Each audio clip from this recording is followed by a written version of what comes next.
नमस्कार साथियों, नवक्रांति मीडिया में आपका स्वागत है। मैं हूं संदीप शर्मा। दिल्ली नगर निगम के उपचुनाव के नतीजे आ चुके हैं। उसमें भारतीय जनता पार्टी और आम आदमी पार्टी दोनों को ही झटका लगा है।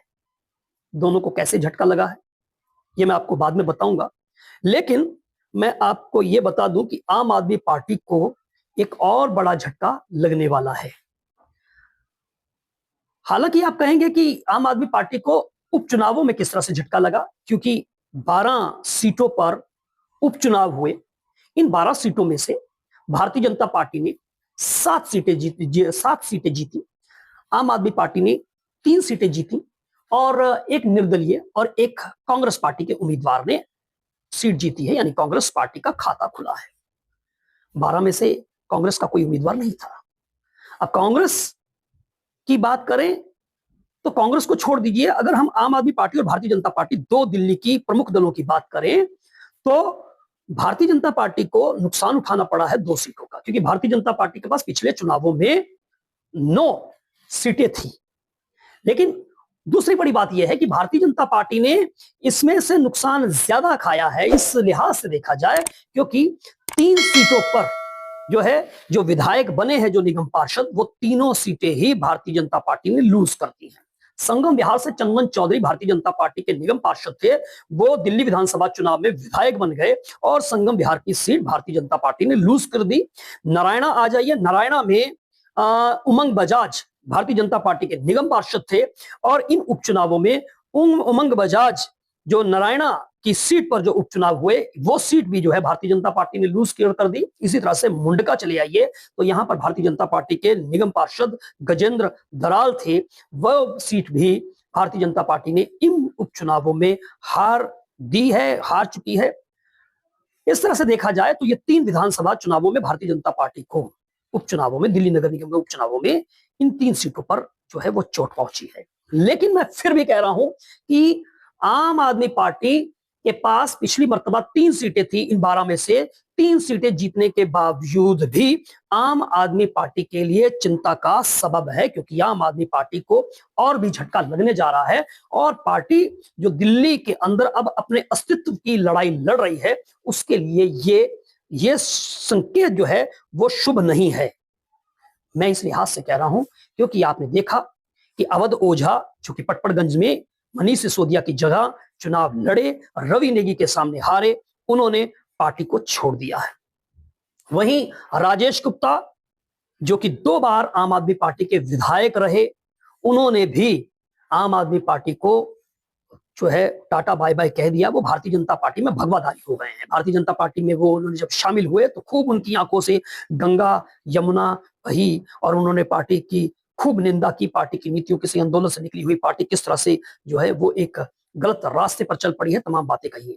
बहरहाल ये तो जब भी कोई नेता दल बदल करता है तो वो अपने पुराने दल को और पुराने नेताओं को कोसता ही है। लेकिन मैं जब कह रहा हूं कि एक बड़ा झटका आम आदमी पार्टी को लगने जा रहा है तो वो लगने जा रहा है मटिया महल सीट से। मटिया महल से आपने देखा होगा कि इन चुनावों में जो दिल्ली नगर निगम के उपचुनाव हुए हैं उसमें निर्दलीय प्रत्याशी जो है वो जीता है और यहां पर अब आम आदमी पार्टी के जो विधायक हैं उन्होंने बागी रुख अख्तियार कर लिया है। मैं बात कर रहा हूं आम आदमी पार्टी के मुस्लिम विधायक आले इकबाल, जिन्हें आम आदमी पार्टी ने जो है दिल्ली नगर निगम में डिप्टी मेयर बनाया था, उप महापौर बनाया था। उनके पिता लगातार जो है वो विधायक रहे। इस बार शोएब इकबाल की जगह पर आम आदमी पार्टी ने उनके पुत्र आले इकबाल को टिकट दी और वो चुनाव लड़े, चुनाव जीते। लेकिन इस बार उपचुनावों में जो दिल्ली नगर निगम के उपचुनाव हुए उसमें अपने चहेते प्रत्याशी को टिकट न मिलने से नाराज शोएब इकबाल ने पिछले 9 नवंबर को पार्टी छोड़ दी थी। पार्टी को लेकर उनकी जो बयानबाजी आई वो आप सबने सुनी होगी।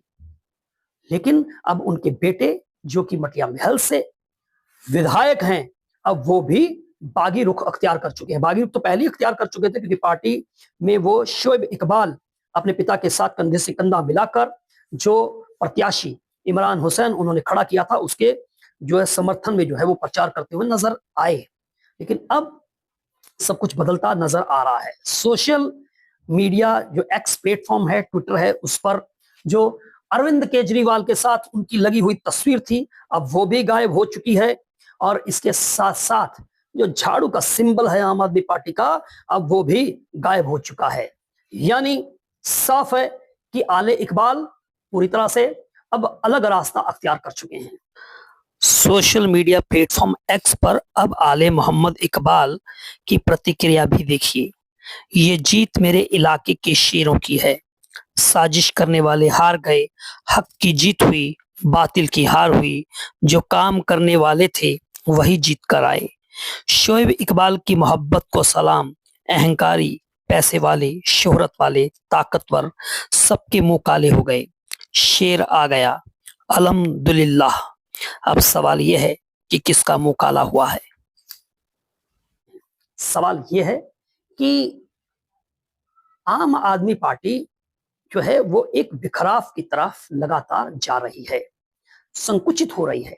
हालांकि आम आदमी पार्टी ने यह दावा किया था कि 12 सीटों पर उपचुनाव जो हैं वो एक संकेत होंगे, वो एक लिटमस टेस्ट के तौर पर देखे जाएंगे और रेखा गुप्ता की सरकार के कामकाज पर जो है वो उसकी उनकी एंटी इनकम्बेंसी है, इन 12 सीटों पर वो शानदार अपनी जीत जो है वो दर्ज करेंगे। लोग उनसे परेशान हो चुके हैं। बहरहाल ये भी देखा जाता है कि जो सत्ताधारी पार्टी होती है वो अपनी पूरी ताकत लगाती है, उन चुनावों को जीतती भी है। लेकिन यहां पर हम ये देखते हैं कि भारतीय जनता पार्टी ने 7 सीटें जीती हैं। भारतीय जनता पार्टी के लोग इसे संतोषजनक कह सकते हैं।